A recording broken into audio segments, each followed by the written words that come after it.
Hello and welcome to S and gate academy. दोस्तों एक ऐसा क्वेश्चन 2018 गेट में पूछा गया था स्ट्रेंथ ऑफ मटेरियल सब्जेक्ट से, which more than 95% of students attempted wrong. मैं समझता हूँ more than 99% of students attempted this particular question wrong. तो ऐसा क्या है इस क्वेश्चन में और कहाँ पर छोटी छोटी सी जगह में कहाँ पर आईआईटी आपको टेस्ट करता है, इस चीज को ध्यान से समझिएगा इस पर्टिकुलर क्वेश्चन में।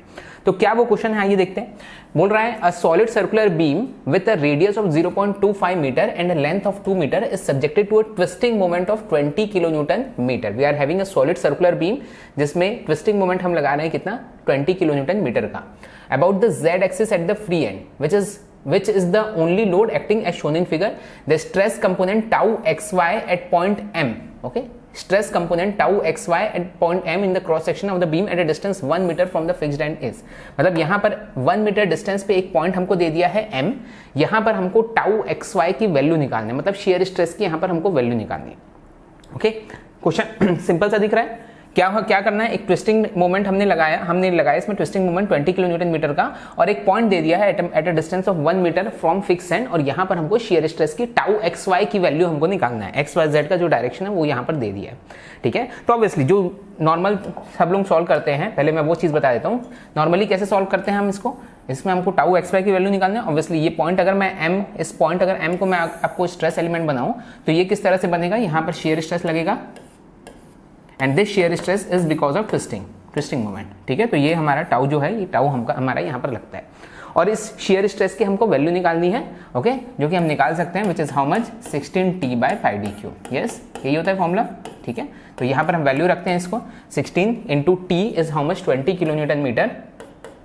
20 किलो न्यूटन मीटर, अगर न्यूटन mm में करना है तो 10⁶ मल्टीप्लाई कर दो, divide by pi into d³। Diameter of this is given as, radius दिया है 0.25 मीटर, तो डायमीटर कितना हो जाएगा 0.5 मीटर, और अगर मैं mm में बोलूं आपको तो ये हो जाएगा 500 mm। ओके, सो पाई इंटू 500³।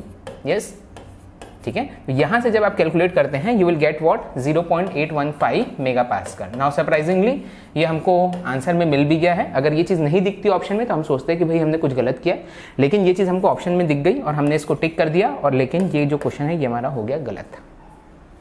अब इसमें गलती क्या है, ओके, बहुत सिंपल सा दिख रहा था। 16t/πd³ हमने फॉर्मूला लगाया और हमने सॉल्व भी कर दिया और हमारा हो गया -0.66, ठीक है।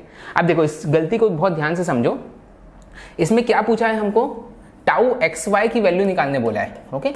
टाउ एक्स वाई कहाँ पर होगा हमारा, एक शेयर स्ट्रेस का अगर आप डायरेक्शन जानते होंगे थोड़ा बहुत भी तो आपको ये चीज़ पता होगी कि यहाँ पर अगर हमारा एलिमेंट है, ध्यान दो इधर, यहाँ पर अगर मेरा एलिमेंट है तो इसका अगर मैं शेयर स्ट्रेस की डायरेक्शन अगर मैं इस तरह से लगा रहा हूं तो इसका जो नाम है वो क्या आएगा, ये वाली एक्सिस मेरी है, लेट्स सपोज एक्स, सॉरी ये वाली एक्सिस है मेरी जेड, मैं यहाँ पर एक्सिस बना देता हूँ आपके लिए, ये मेरी जेड एक्सिस है, ये ऊपर वाली एक्सिस जो ऊपर जा रही है वो मेरी एक्स एक्सिस है, और ये वाली एक्सिस मेरी वाई एक्सिस है, ठीक है। तो इसका अगर मैं आपको नाम पूछूं तो नाम ऑब्वियसली क्या होगा कि पहला जो सबस्क्रिप्ट आता है वो इसके परपेंडिकुलर जो एक्सिस है उसका आता है, मतलब ये जेड हो जाएगा, टाउ जेड है ये z, और दूसरा जिसके अलोंग ये चीज लग रही है उसका आता है, तो ऊपर की ओर कौन सा है, टाउ zx।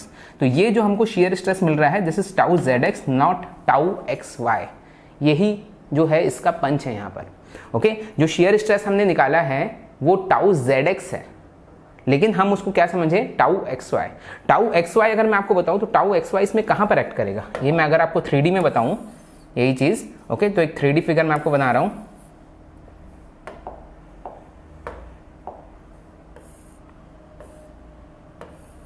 ओके। डायरेक्शन के हिसाब से देखो टाउ एक्स वाई हमको चाहिए, ओके। टाउ एक्स वाई मतलब एक तो ये एक्स जो है वो उसके परपेंडिकुलर में आना चाहिए, पहली चीज। दूसरा वो किसके अलोंग होना चाहिए, वाई के अलोंग होना चाहिए। तो ऐसा कहां पर मुझे दिख रहा है कि एक्स परपेंडिकुलर में आए और वाई के अलोंग रहे, ये यहां पर होगा, ठीक है। यहां पर क्या होगा, एक्स हमारा परपेंडिकुलर डायरेक्शन में और ये वाई के अलोंग आ रहा है, तो ये जो मिलेगा this will be tau X Y, okay. और हमने कौन सा निकाला है, हमने अभी ये वाला निकाला है जो इस डायरेक्शन में लग रहा था, ये इस तरह से, सॉरी हमने ये वाला निकाला है जो इस डायरेक्शन में इस तरह से लग रहा था, यही समझ आ रही कि नहीं आ रही, ठीक है। तो ये दोनों में डिफरेंस है, ओके। तो हमारा जो शेयर स्ट्रेस लग रहा है ऑब्वियसली ये सरफेस पे लग रहा है, सरफेस पे लगेगा तो ये इस तरह से लगेगा, मतलब जो शेयर स्ट्रेस हम निकाल रहे हैं डेट इज टाउ zx या फिर टाउ xz, दोनों इक्वल होता है। हमको निकालना है tau X Y, so tau X Y in this particular case will be equal to 0, so answer should be 0 and not 0.815 mega pascal. This is the common mistake which more than 95% of the students did, और सबका ये question गलत हुआ था। छोटी छोटी सी चीज़ें रहती है, एक बार आईआईटी ने कंसेप्ट घुमाया है, प्रोबेबिलिटी है कि आगे भी इस तरह के कंसेप्ट से वो पूछे। तो इसलिए कभी भी क्वेश्चन को बहुत ध्यान से पढ़ना, क्या चीज़ पूछ रही है उस चीज़ को बहुत ध्यान से पढ़िए एंड देन उसके बाद आप उसको सॉल्व करिए। Thank you so much, all the best.